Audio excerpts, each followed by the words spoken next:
how to delete bank account in Xero. So hello guys and welcome back to today's video.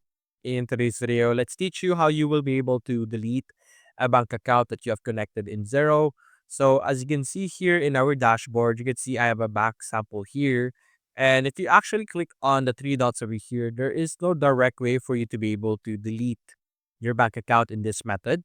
So what you could do is we could go over here in our accounting, click on chart of accounts, and this is where you will be able to see all the accounts right now inside of your Xero. So if you select our bank over here and click on delete, as you can see, it will say that this account will be removed from any contacts. As you can see, deleting account is permanent. So simply click on OK. And just like that, you will be able to remove your bank account from your Xero through that method. Now, if you do have transactions in that bank account, you will no longer be able to delete it, but you are able to archive that specific account. So instead of deleting it, you will be clicking on archive over here. So that's basically it, guys. If you enjoyed this video, leave a like and subscribe. Thanks for watching.